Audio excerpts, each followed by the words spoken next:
11 menos 10 de la mañana en la República Argentina y estamos con 12 grados de temperatura y en la mañana de hoy vamos a charlar con el dirigente Alejandro Bodart del MST que muy amablemente nos atiende en la mañana de hoy. Buen día Alejandro, ¿cómo te va? Tanto tiempo, Maxi Lecky te saluda.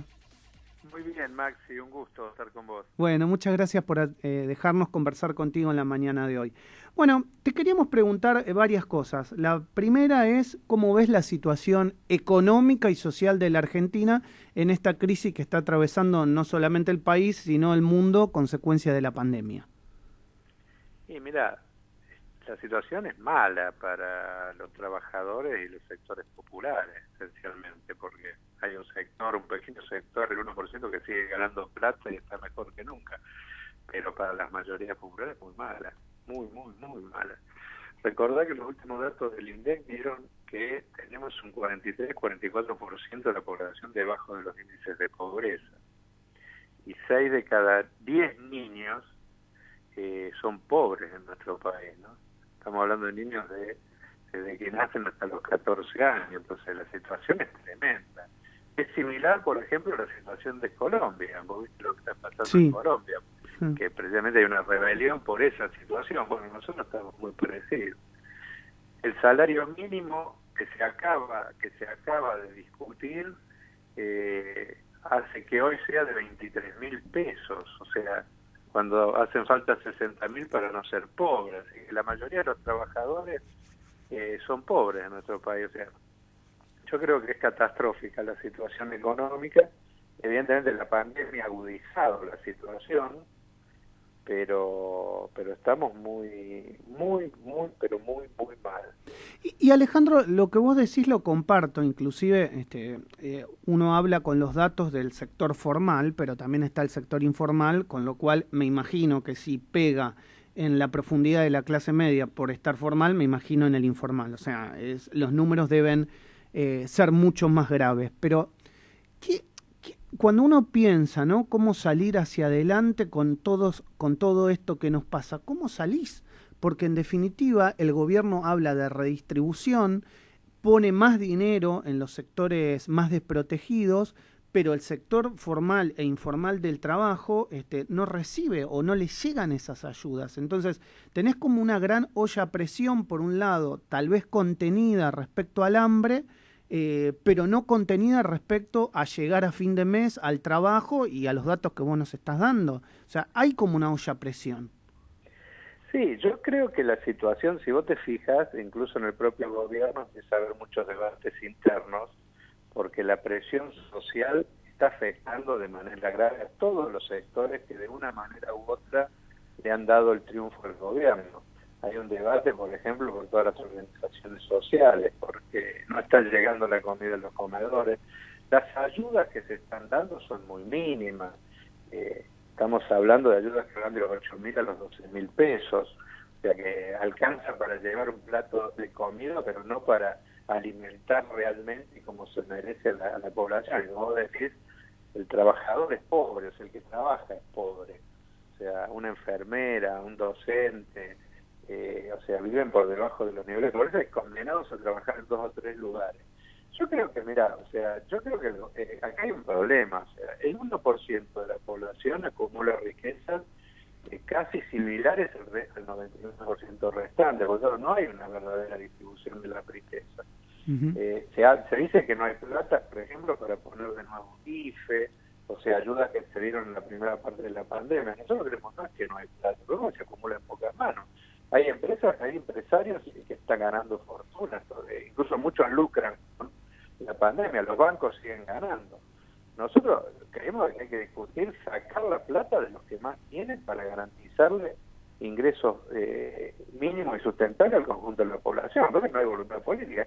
Se sacó este aporte solidario por única vez, pero en el Parlamento nosotros presentamos otro proyecto, que era le dio un impuesto a la riqueza mientras dure la pandemia, para no sacar una vez, sino para que sacar todo lo necesario para que no se hambre.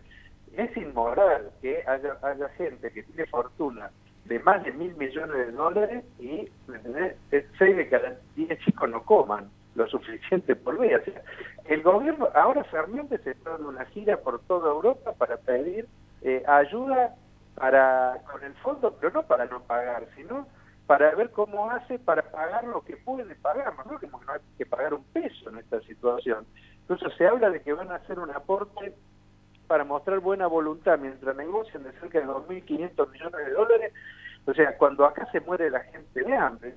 Yo creo que la situación ha llegado a un límite, y si no queremos llegar a Colombia, porque va a llegar, va a haber un estallido social en este país, si no se solucionan este problema, hay que dar un shock de dinero hacia la gente que más lo tiene, que vuelvo a insistir, no son las migajas de un plan social miserable o que hace que la gente tenga que pelear porque todos los meses se lo sacan, se lo ponen. Acá hace falta trabajo, hace falta todo. Para eso se falta discutir dónde sacamos plata. Bueno, lo primero hay que hacer es dejar que se vaya plata fuera en concepto de deuda, hay que dejar de que haya un grupo que se enriquece a niveles obscenos mientras el resto se muere de hambre y discutir la vida. Nosotros hemos presentado leyes en este sentido. Tenemos que discutir si vamos a aceptar esta sociedad injusta y desigual que sigue haciendo que los dos polos se alejen, el del 1% y el del resto, o vamos a tomar medidas que lamentablemente son anticapitalistas. Y ahí es donde chocamos. Tanto el gobierno como la oposición defienden este sistema donde la propiedad privada de estos grupos privilegiados está por encima de la vida, la salud, el hambre, la miseria del resto. Pero inclusive lo que vos estás diciendo en relación a la gira del presidente Alberto Fernández es importante porque el gobierno ganó las elecciones en gran parte por este discurso de hacerle entender a los argentinos que la deuda que había pedido el gobierno de Mauricio Macri era ilegítima. Porque claramente se había fugado. Que volver el FMI, recordate, ellos hicieron campaña contra el FMI. Claro. Pero se sentaron a negociar al otro día. Claro.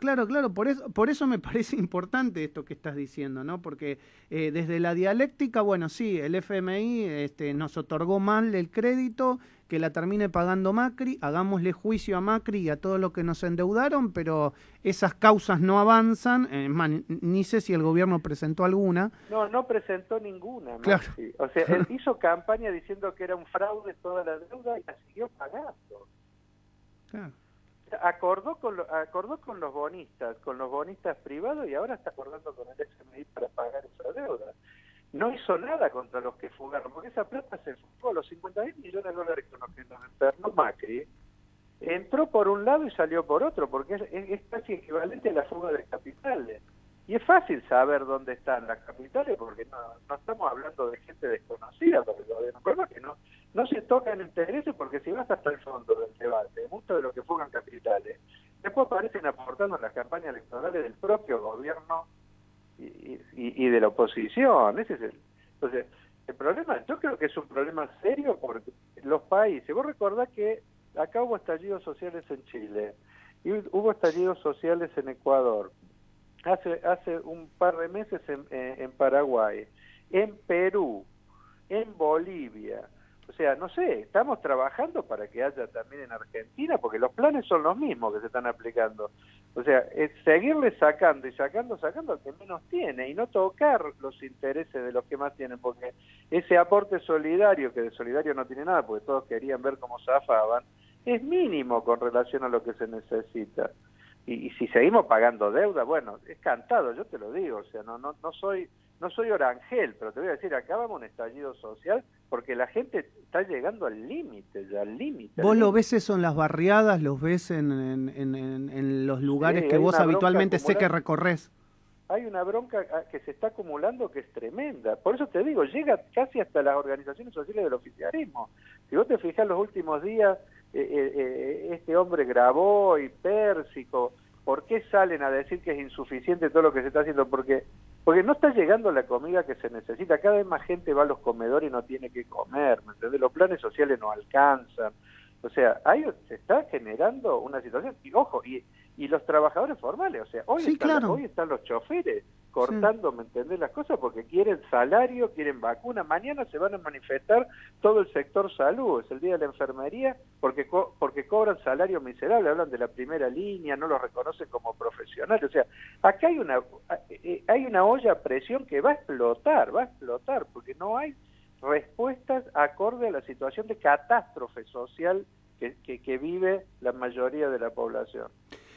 Alejandro, te va a preguntar mi compañero Augusto Ñezgay, que está vía Skype. Augusto, ¿le querés preguntar a Alejandro?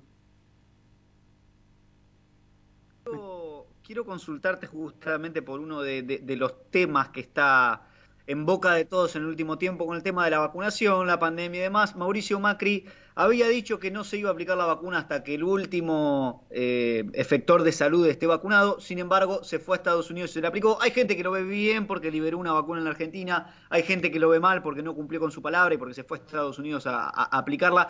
¿Cómo ves vos esto, que es una de las noticias de las que ha estado hablando el país en el último tiempo? Bueno, creo que Macri demuestra una vez más que es una persona a la cual no se le puede creer nada, porque están las declaraciones. Se quiso hacer el vivo cuando fue el tema del vacuna gay, diciendo yo me voy a vacunar al final, y aprovechó la primera oportunidad que tenía para dejar eso en una mentira más. Recordemos que era pobreza cero, voy a bajar la inflación en un mes, o sea, yo creo que Macri no se puede creer nada. Pero aprovecho una cosita de vacunas también, sí, porque sí, yo creo que es el otro gran problema que tenemos, que es la pandemia, ¿no?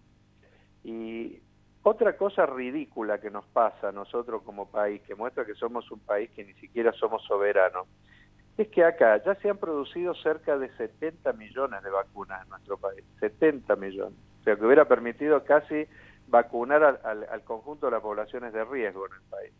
Sin embargo, todas esas vacunas que se hacen acá en Garín se han ido y están acumulándose en Estados Unidos. Es verdad.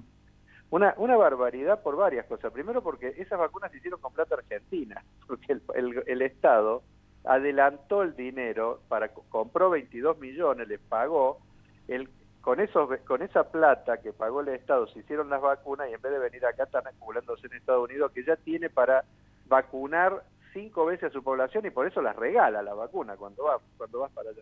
O sea, una cosa obscena. Nosotros también hemos presentado un proyecto en el Parlamento para que se declare de utilidad pública. Ya lo que veníamos diciendo de liberar las patentes, nosotros desde la izquierda, ya hasta Biden habla de eso, ¿no? O sea, ahora, pero es letra muerta eso si no se aplica una política para hacernos de vacuna acá, que las tenemos acá cerquita, que no se pueden seguir yendo vacunas. La India acaba de frenar la exportación de vacunas. Eso te iba a decir, porque viste que siempre el discurso es, pero bueno, si vos haces eso te vienen con las tanquetas. Bueno, a la India no le pasó. No, total, bueno, pero por eso te digo, pero el primero que está haciendo eso es Estados Unidos, que no deja que salga ninguna vacuna.